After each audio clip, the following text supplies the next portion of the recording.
And hello again from Fox News in Washington. Obamacare is here to stay. House GOP leaders facing a revolt by Republican members pulled their plan to repeal and replace it. The result, a damaging defeat for Donald Trump, a consummate deal maker, in the first big negotiation of his presidency. In a moment, we'll drill down into what went wrong and what it means for the rest of the president's agenda with White House Chief of Staff Reince Priebus and Congressman Jim Jordan, a leader of the House Freedom Caucus. But first, let's bring in Fox News correspondent Kevin Corke at the White House. Kevin.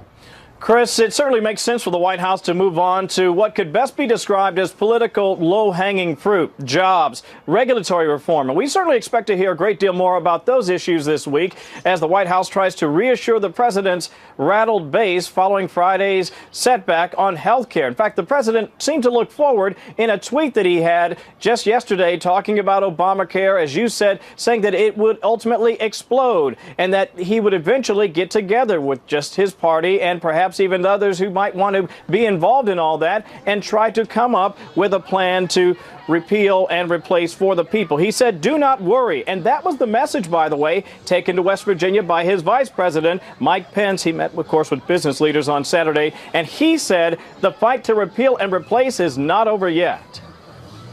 Even though Congress isn't ready to do it yet, President Trump will not rest, will not relent until we repeal and replace Obamacare. Meantime, Treasury Secretary Steve Mnuchin will be in the headlines this week as he tries to tackle the next page of the Trump White House playbook. That's tax reform.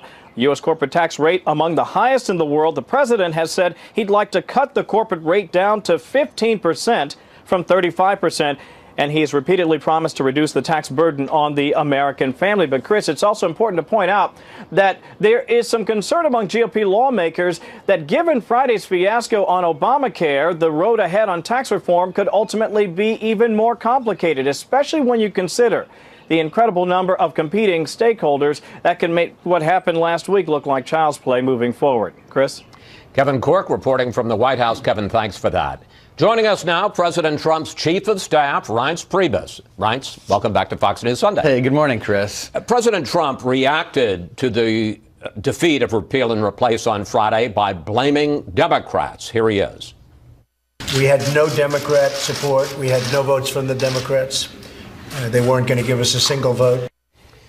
But, Reince, the president never reached out to Democrats. You never offered Democrats a compromise. So how can you blame Democrats for this? Well, I mean, look, Obamacare, as we know, is imploding and it is exploding, and every other adjective you can provide, it's going south. And it would be nice to get some Democrats on board. But you're right. At the end of the day, I believe that it's time for the party to start governing. And I think that's important. I also think, though, that Democrats can come to the table as well. And if you look at what the president said in the Oval just after that comment, he said, you know, perhaps it's time for us to start talking to some moderate Democrats as well and come up with, you know, a bipartisan solution. I do think that there are Republicans this weekend, Chris, that are scrambling. I think there are people in the Freedom Caucus and the Tuesday group, and for those listeners, that's the moderate group, that are starting to talk about what the next steps are in order to prevent an implosion of Obamacare. But the president's also said that when Obamacare does ultimately explode, which it will, we are going to be prepared to lead again. And if Democrats come on board with a plan down the road, we'll welcome that.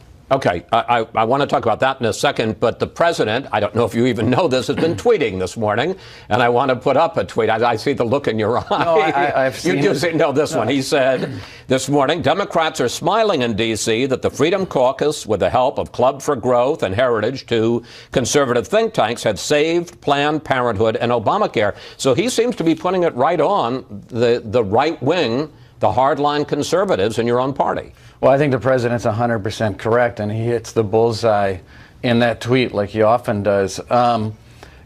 We can't be chasing the perfect all the time. I mean, sometimes you have to take the good and put it in your pocket and take the win. And we have a two-party system in this country.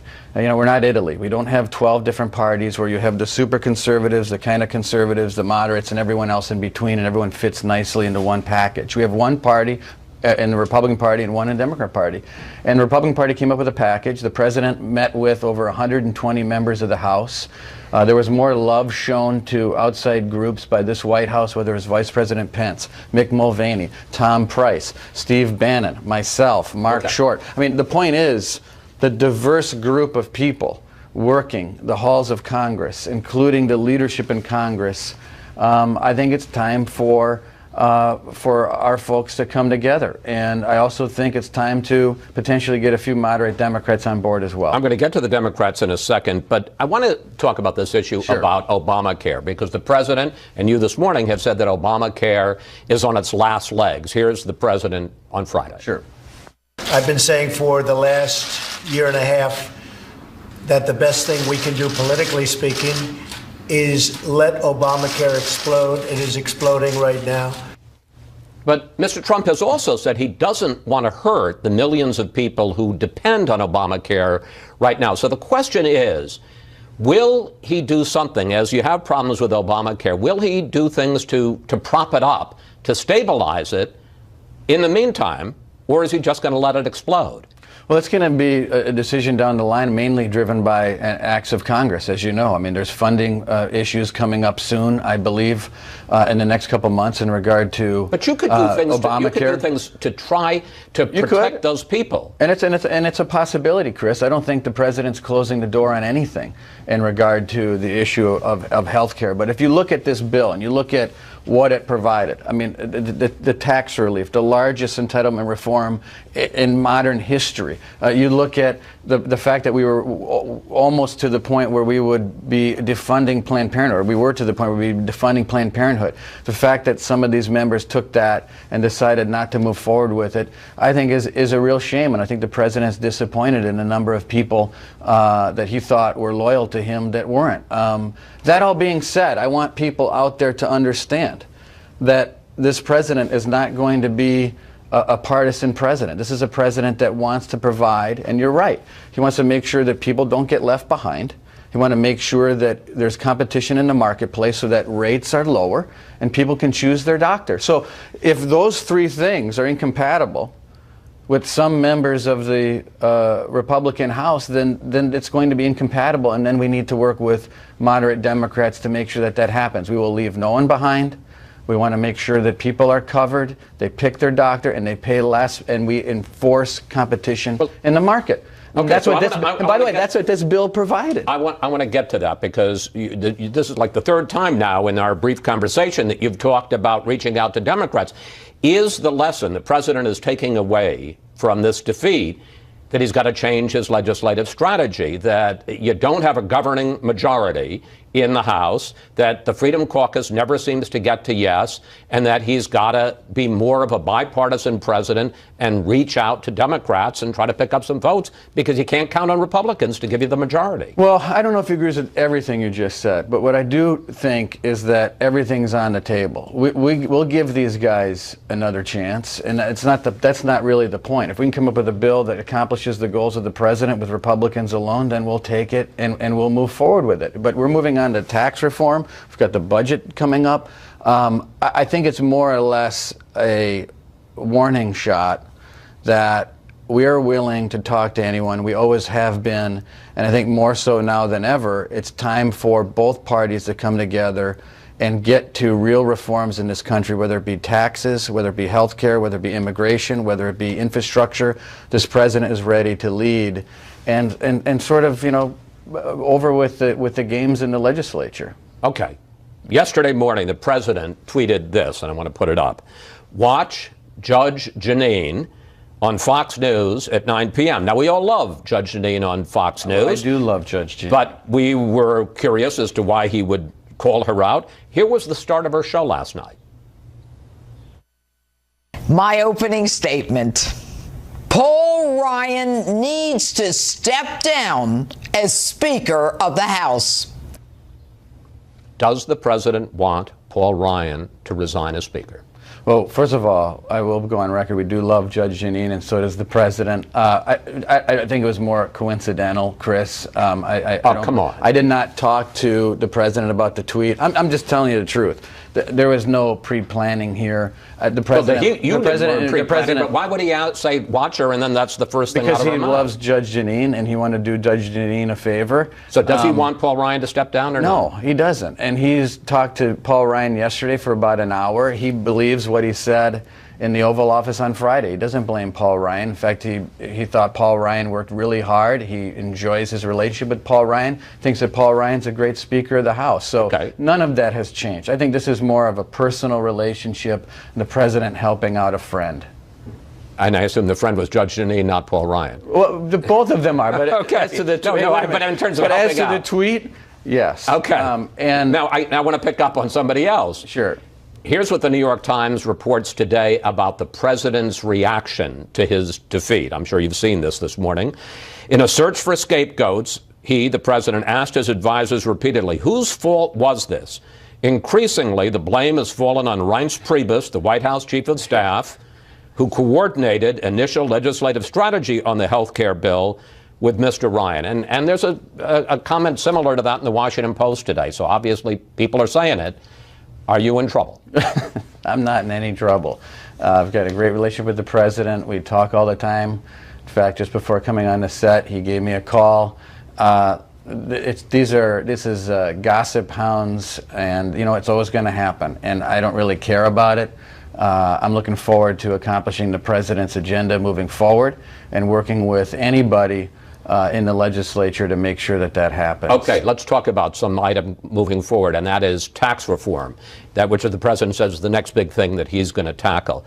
That's even more complicated than health care reform because it involves every industry, not just one industry, and you've also got a big split within the Republican Party because Speaker Ryan wants this border adjustment tax, which would tax imports, not exports, and there are a lot of Republicans who say, no way. So the question is the president having second thoughts after health care on following the lead of Paul Ryan, particularly when it comes to the border adjustment tax and tax reform in general? No, I don't. Not at all, Chris. I think that moving forward, the president's vision on lowering taxes for every American is what's going to unite not just the Republican Party, but I think some of those Democrats are going to come on board as well. If we can provide one of the biggest middle-class tax cuts in the history of this country, I think that's important. I think another point that's important to the president is potential for a border tax, that we start evening up the playing field between our country, countries around the world. He's not backing off of that. It's something that's very important to him. And if you go back and watch President Trump's interviews from the 1980s, the 1990s, early 2000s, and recent years, he has been talking about this agenda his entire life. And I think now more than ever, I actually think the president is even more emboldened to stick to his guns and his heart and the things and the convictions that he's laid out to the American people for decades. Okay. And he's not going to turn his back on his core principles. And I think his core principles have broad admiration in both parties. Finally, and I want to do this quickly if we can. Let's turn to the House investigation of alleged links between Russia and the Trump campaign, and also the allegations that the Obama administration swept up surveillance and leaked it to try to undercut the Trump presidency. Let's do a lightning round here. Okay. Quick questions, quick worked, answers. by the way. I promise these are going to be very easy. Sure. Does the president accept the conclusion from all sides that President Obama did not wiretap Trump Tower during the campaign, and is he ready to apologize? Okay, well, first of all, the answer is no. But no, he doesn't accept it. No, and I don't accept it. I mean, the reality is that, number one, when people say Obama, I think it's very clear Obama administration is I what understand. it means. Okay, but number two, if you look at this headline. This is in the New York Times. It says wiretapped data. This is the New York Times. I think it's safe to say. But that's nothing Wait a about second. Trump Tower. You asked me a question. I think it's, well, people working in Trump Tower. I think it's safe to it's say. nothing about Trump Tower. There were also surveillance of foreign targets. I think it's safe to say that when people use the word wiretapped, they're not talking about the president, hooking up wires into a telephone. Nobody's saying that. The fact is, reports have come out for many, many months now that people on the Trump campaign transition team were surveillanced by potentially some intelligence group, whether they were inadvertently swept up, whether the names were unmasked. Chris, you don't know the full answer to that question, and I don't either. That's a fine answer. But if people in the Trump transition were unknowingly surveillanced and illegally unmasked on documents, which is what is being alleged out there, I think it's a big problem, and I think ultimately President Trump is going to be proven correct that this wasn't right. So, but I don't know now my second question. Does the president believe that this was a concerted effort by the Obama administration to sweep up this intelligence and to leak it to undercut the Trump presidency? Well, there's two things there. One, the leaks are apparent. I mean, it's obviously all over the place. Right. And I've been on your show before, and I've had people in my office at the highest levels of the intelligence community that volunteered. I didn't do anything wrong. That came into my office, shut my door, and told me that these stories about Russian contacts and collusion were ridiculous. So there are leaks out there that are injuring the president. It's wrong, and people should be prosecuted. Now, as to whether or not, to the first part of your question, that there's some sort of broad conspiracy, there's potentially something very wrong here. But I'm not going to go any further than that, other than to say that I think the documents that the intelligence committees have apparently asked for from all of these different agencies that they're collecting and reviewing will tell the story. I got one last question for you. Again, quick answer.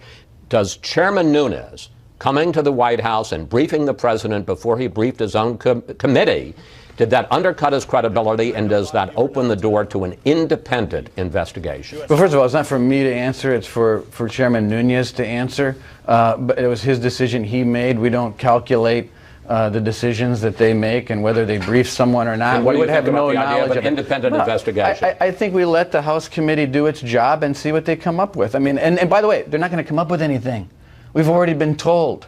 I mean, I have been on the show. I'm not making this stuff up. Every single person that has been briefed by the intelligence community has come back to the sticks and told the press. We have been told that there's no truth. Sticks is a reference to the microphones. Cameras. There is no cameras. Truth to the allegation that there is some sort of collusion between the Trump campaign and Russia. Reince, thank you. Thank you, sir.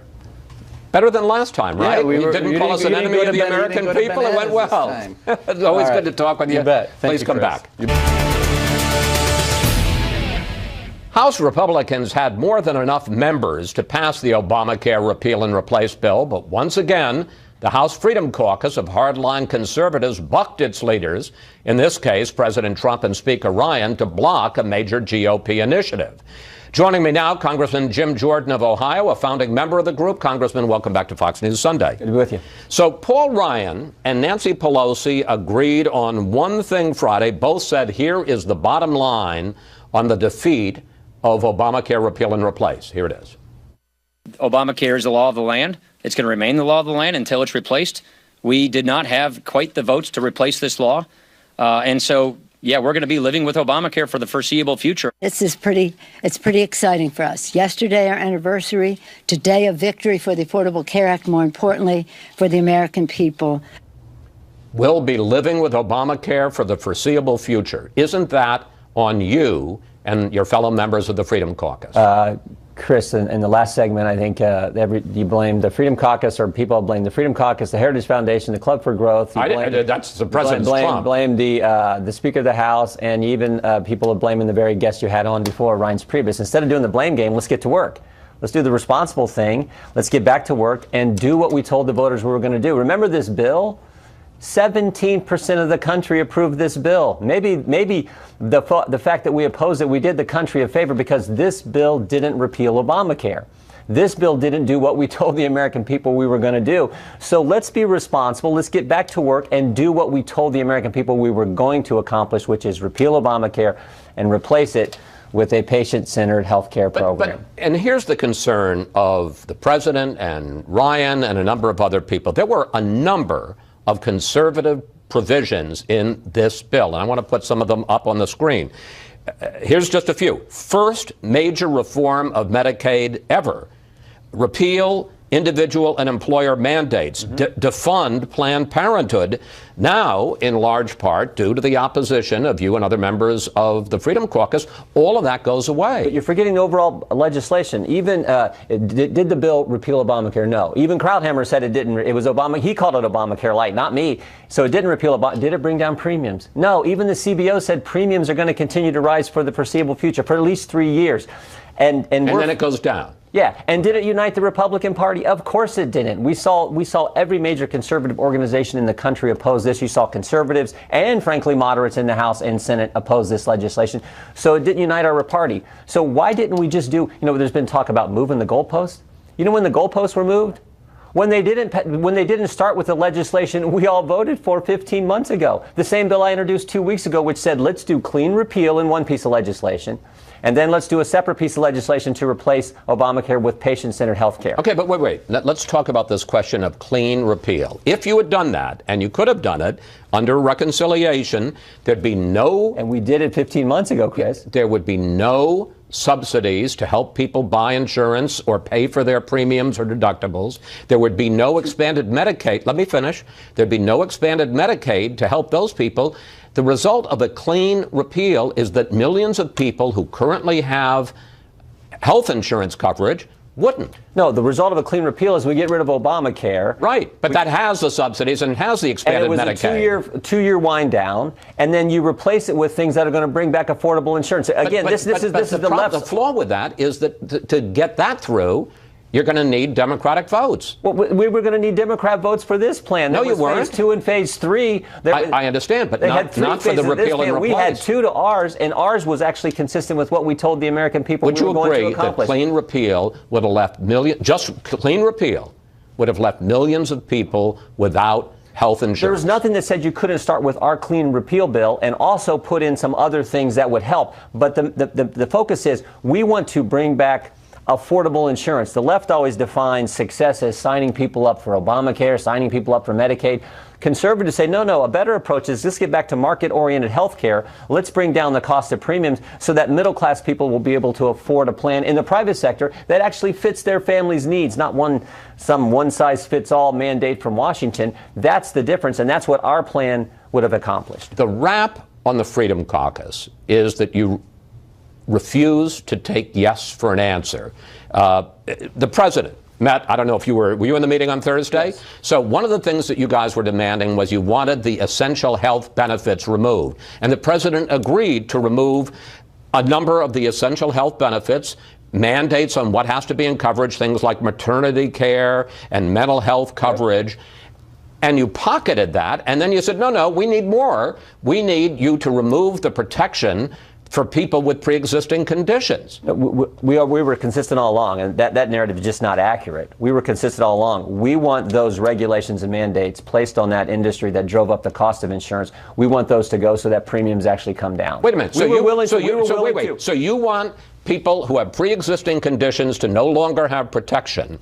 No, we were talking about community rating, guaranteed issue. We wanted those provisions in those age bands, in those groups. We wanted those things removed so that you would actually bring down premiums. That's what's driving up the cost. Of course you bring down premiums. If you only insure healthy people, you're going to have really low premiums. My point is, one of the things that you guys wanted was you wanted them to remove the provision that would protect people, would require insurance companies to insure people with pre-existing conditions. We wanted to remove the regulations that drive up the cost of insurance for middle class and working class families. Would there have been a protection for pre-existing conditions or not? Even the speaker said this on Friday at his press conference. There's money in the bill to set up the high-risk pools. Additional dollars. But you were taking away that, and you were also taking away that people could have on for the. No, you were taking away the pre-existing conditions, and you were also taking away the. I mean, we were taking away those mandates that drove up the cost. What's good about you're going to take away maternity care? You're going to take away mental health. What's good about Obamacare, which has driven up the cost of insurance for every single family across the country? What's good about that? That's what we're trying to change. That's what the election in 2010 was about, Chris. That's what the election in 2014, and in large part the election on November 8, 2016, was about getting getting rid of this law that has driven up the cost of insurance for every single working class and middle class family across this country. That's what we're focused on doing. And until you go after those regulations that drive up those costs, you will not solve the problem. This bill didn't do it, and that's why. But the result is why only 17% of the country approved of the legislation. The result is you've still got Obamacare, and the president offered you a huge concession on Thursday on the enhanced health benefits. You wouldn't take it. You refused to vote for the bill, and as a result, you cut the legs out from under President Trump and Paul Ryan on their first legislative initiative. This is about the American people and what we told them we were going to do. There is no way this legislation was consistent with what the American people sent us here to accomplish. No way it was consistent with what we told them we were going to do. And that's why you saw members oppose it, and that's why the Freedom Caucus opposed it in large part because of that simple fact. Last question. So what's your play going forward? When it comes to tax reform, when it comes to trade, when it comes to immigration, are you still going to say it's do it our way, or we're not going to vote? And as a result, what happens if the president, as you heard Reince Priebus say, goes for moderate Democrats instead? Chris, this is real simple. Do it the way we told the American people. This bill didn't do that. So let's do tax reform like we told the American people we were going to. Let's make sure we actually secure the border, build the wall like we told the American people we were going to. Let's focus. We make this job way too complicated. Do what we told the people we were going to do. That's what the Freedom Caucus was created to do, to fight for those simple principles. We're happy to get to yes if it's accomplishing what the American people sent us here to accomplish. Congressman Jordan, thank you. It's always good to talk with you. I enjoy the back and forth. Thank you. Moving from an opposition party to a governing party comes with growing pains. And, well, we're feeling those growing pains today. Rookie's error, Donald Trump. You may be a great negotiator. Rookie's error for bringing this up on a day when clearly you're not ready. Speaker Paul Ryan taking his licks, and House Democratic leader Nancy Pelosi taking a bow over the defeat of the GOP's plan to repeal and replace Obamacare. And it's time now for our Sunday group. Bill Kristol from the Weekly Standard. And Bill, welcome back. Thank you, Chris. Good to be here. We've missed you. Charles Lane of the Washington Post, Susan Page, Washington Bureau Chief of USA Today, and former Speaker of the House, Newt Gingrich. Speaker, let me start with you. What went wrong? What should President Trump and his team do differently next time? And what about Speaker Paul Ryan? Well, look, Ryan's a brilliant policy guy. This is his first really big effort to put together a legislative package. I hope that this will be a moment in the Trump presidency when they realize that they can't win an inside game. Trump's great strength is in the country, as Reagan's great strength was in the country. It took Reagan until August to pass a tax cut, which is a pretty easy thing. It took us until August of 96 to pass welfare reform, which is a relatively easy thing. First ground rule is simple. Don't set up an artificial deadline to fail. The second ground rule is equally simple. Start with the country understanding what you're doing, and then try to do it in Washington. But they're here with the fake score from CBO and the absurdity of the Senate reconciliation bills, trying to explain a process that is hopelessly complicated to the average American, and then saying in the age of Donald Trump, trust us, we're going to fix it all in the second and third phases. It was just profoundly misdesigned. And is there one person you blame for it? No, I think the congressional leadership still wants to behave as though they're in a pre-Trump world, and I think Trump, frankly, trusted them. And up until about 5 days out, they kept telling him they had the votes. We asked you for questions for the panel, and we got a number on this question of the first big defeat for the Trump presidency. Kevin Henderson tweeted, the congressional GOP had 6 years to come up with a decent alternative. What were they doing that whole time? And Michael Lodge sent this on Facebook. Why do you think the American people will accept failure of not repealing and replace Obamacare after 8 years of telling us they would? Bill, how do you answer those questions, and who do you think is responsible for this failure? They'll have to revisit reforming and repealing parts, at least, of Obamacare over the next year and a half. There's plenty of time, as Newt said. I do think just going for some huge comprehensive bill on the toughest thing to tackle, something that the Clinton administration didn't succeed with in 93, 94. They never got even a vote on their health care bill, and that Barack Obama took 15 months of arm twisting with bigger majorities to get through. To begin with, that was a little crazy. There's a lot of low-hanging fruit he could do, some of it bipartisan. I thought Reince Priebus was interesting in his talk with you. They could do some stuff that some conservatives won't like and get Democrats on board of, bringing some prescription drug prices down. If I were Trump now, I would do some easy things. There's a continuing resolution in a month. Say, I want the wall funded now, in 2017, not 2018. I'm not a big fan of the wall, but if you're a Trump voter, you like the wall, right? I want the defense supplemental now. I'm building back the military. He has 3 or 4 things he could do over the next month if he pivots away from this, which will be medium-sized victories for him, which is what you can get in the first 100 days.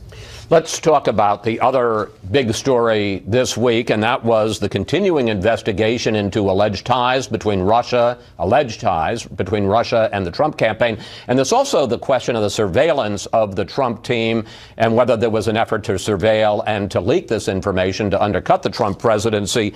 One of the big developments this week was that the chair of the House Intelligence Committee, Devin Nunes, rushed to the White House to brief the president. Here he is. What I've read bothers me, and I think it should bother the president himself and his team. The chairman will need to decide whether he is the chairman of an independent investigation into conduct which includes allegations of potential coordination between the Trump campaign and the Russians, or he is going to act as a surrogate of the White House.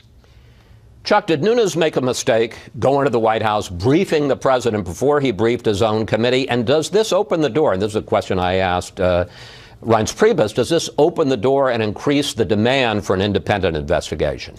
Well, on the second part of your question, obviously it's increasing the demand for an independent investigation, both in the media and elsewhere on Capitol. If I'm not mistaken, I think John McCain piped up about that again this week.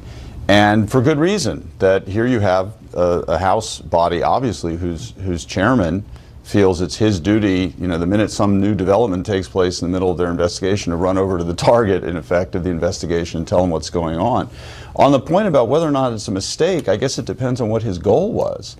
If his goal was to remain in good graces with the Trump administration, it was probably a very successful venture on his part. But it doesn't seem, to me at least, consistent with sort of separation of powers 101. And politically, I think it obviously has backfired on him. Susan. Well, you do have Democrats calling for an independent commission or a special counsel, but you don't really see anybody in the Republican leadership going that way. And it seems to me you need some explosive new disclosure to really propel an independent investigation beyond. I mean, now I think Democrats will focus more on the Senate Intelligence Committee that has not had the kind of partisan breach that we saw this week on the House Intelligence Committee. And of course, the FBI investigation is going to continue no matter what. So this is going to be an issue that we know from Monday's testimony. Just on Monday, it seems like so long ago, just on Monday from the FBI director, that this is going to be what the chairman called a big gray cloud over the Trump administration for at least months. Mr. Speaker, I want to give you a thought experiment.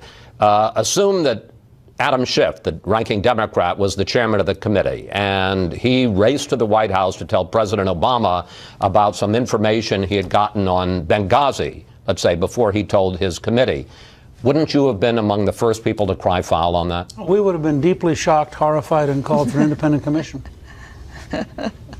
Meaning what? That this is just rounding up the usual suspects? Meaning he did his job as a partisan, and we would have done our job as a partisan. Yeah, but it's a failure, don't you think, Newt? I mean, this is what Paul Ryan was talking about, being a governing party. He is chairman of the committee. He has a pretty good staff in that committee. He can actually investigate these things. It seems ridiculous for the chairman of the committee. It's one thing for a backbencher and a minority to say, I have no recourse, I'm having a press conference, I'm going to go tell people and scream and yell. He's chairman. He could actually investigate this. Why is he running to the White House? The standard is not what your average partisan would do. That's not our standard. Look, the fact is,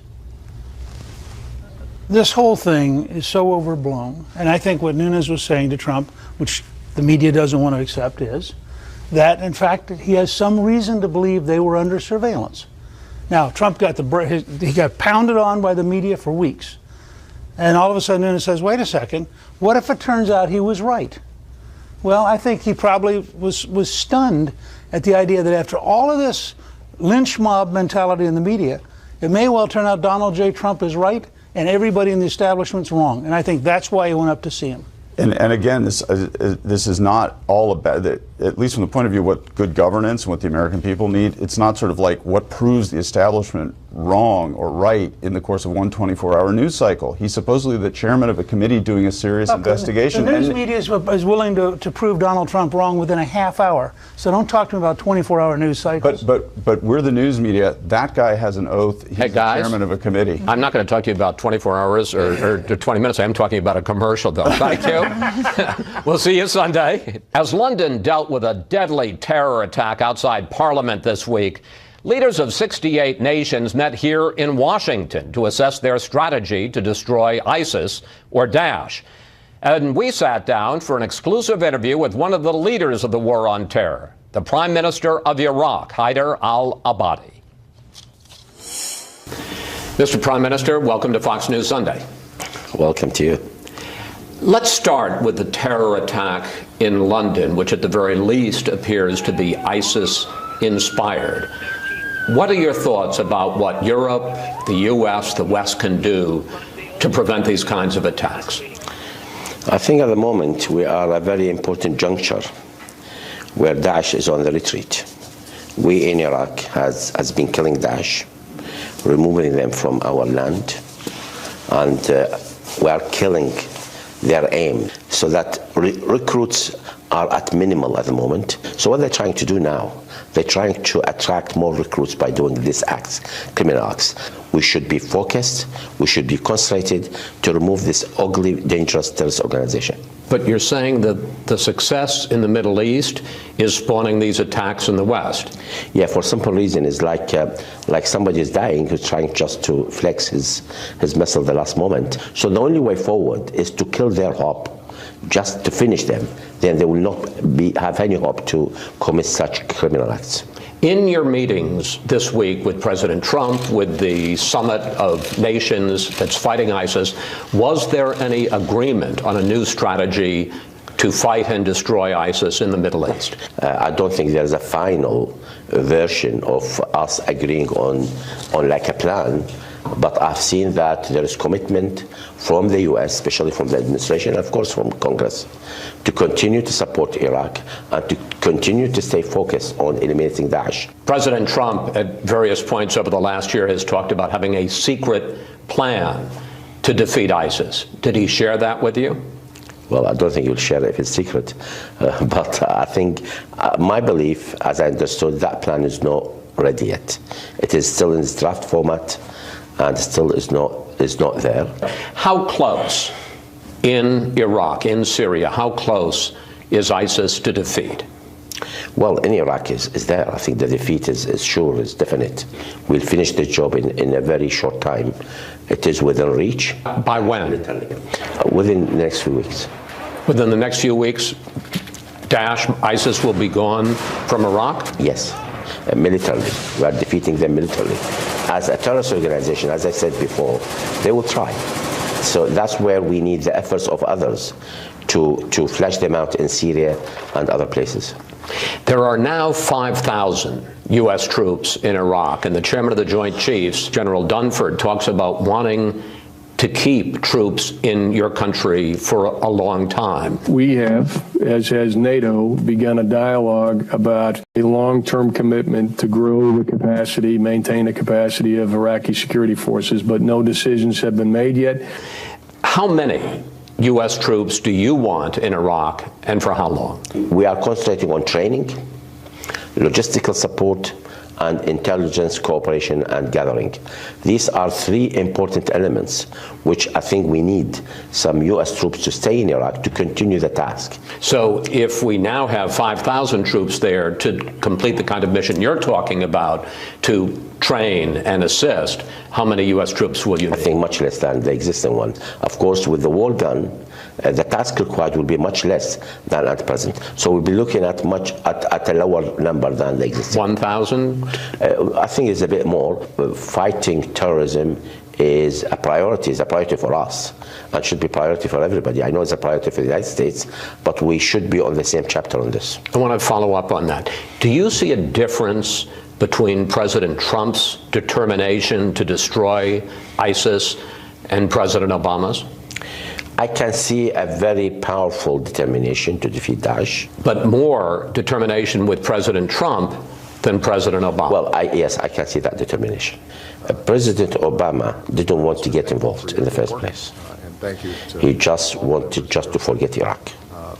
And I think coming back to Iraq was sort of imposed on him because of Daesh, what they have done by crossing the Syrian-Iraqi border and occupied about 40% of Iraqi land, slaughtering people. So there was a lot of pressure on President Obama to come to the help of Iraq. Well, I think at the moment there is understanding that Iraq is an ally, and we should keep on working with Iraq to support Iraq to stand against terrorists. During the campaign and even as president, Mr. Trump has talked about taking Iraq's oil as a way to repay the U.S. for all the money we have spent in your country. The old expression, to the victor belong the spoils. You remember I always used to say, keep the oil. So we should have kept the oil. But, okay, maybe you'll have another chance. One, what do you think of that? And two, did you tell the president directly in your meeting? Yes, I did. I told Mr. President, Iraqi oil is for Iraqis. There is no question about that. Did it upset you that he was suggesting that the U.S. could take your oil? Of course, it upsets every Iraqi. It upsets every citizen. I don't think one should say that. This is a wealth of the country, the wealth of the people. There's no right for any foreign country to take over the wealth of another country. One of the reasons that you came to Washington is because you would like continued U.S. support as you try to rebuild Iraq after the war, after the attack by ISIS. But President Trump announced in his new budget that he's cutting foreign aid by 30%. We are not begging. We have been fighting on the ground, fighting ISIL, Daesh, with our own blood, with our own sacrifices. And this is a danger to the whole world. But we need much more to win the peace rather than winning the war, after winning the war. And this, I think, is a responsibility of all our partners. It shouldn't be just thrown on Iraq, because this terrorism is not from Iraq alone, it's from all over the world. But President Trump talks about cutting foreign aid. This is not aid. This is something you are spending to preserve your own national security. It's completely different. Terrorism is a threat to the whole of the world. Iraq was one of 7 largely Muslim countries that was included in the president's original travel ban. And after you raised strong objections, Iraq was taken off the list. But I wonder, what do you think of the travel ban in general? Is it a good policy, and have other Arab leaders been as upset about it as you were? As to do with Iraq, because we are allies, we are victims of terrorism. It was like, it's not acceptable to us, especially when you have U.S. soldiers, U.S. officers working with Iraqis in Iraq. It was very tough for them to tell Iraqis, I'm working with you, but I consider you as a threat to the U.S. I think that's a major point which was raised and was rectified, and I'm very thankful, which indicates that the U.S. administration is listening to us. After 14 years in Iraq, Americans wonder what's going to happen to your country, and one of their big concerns is this. Can you guarantee that Iran will not have undue influence or even control over some parts of Iraq? See, Iraq is for Iraqis. Iraqis are nationalists. They don't accept anybody controlling them. They will object it, and they will fight for their country. But Iran plays a big role in the Shia parts of the country. Well, Iran play a role being a neighbor, and other neighbors play a role. We are looking at the good side, and we want to prevent the bad side. No country accepts another country controlling it, and definitely in Iraq we don't accept it. Finally, ever since we toppled Saddam Hussein, it seems that the different parts of the country, the Sunni section, the Shia section, the Kurdish section, have each pursued different interests in a somewhat different future. How confident are you that Iraq will remain a stable and democratic nation? It's happening in Iraq. It means there's freedom of expression. There's a freedom of election. We hold elections every 4 years. And this is going on despite all our difficulties. Yes, this is a nascent democracy, very infant. It needs support, and we are supporting it. And I think it was worth it to remove Saddam Hussein from power. He was a dictator. He killed the people. He oppressed the people. And people are seeing the new Iraq as a democratic Iraq. Mr. Prime Minister, thank you. Thank you. And safe travel home. Thank you. And we'll be right back with a final word. A look outside the Beltway at Charleston, South Carolina. Beautiful place. For the latest on President Trump's next move after his defeat on health care, please stay tuned to this station and Fox News Channel. And that's it for today. Have a great week, and we'll see you next Fox News Sunday.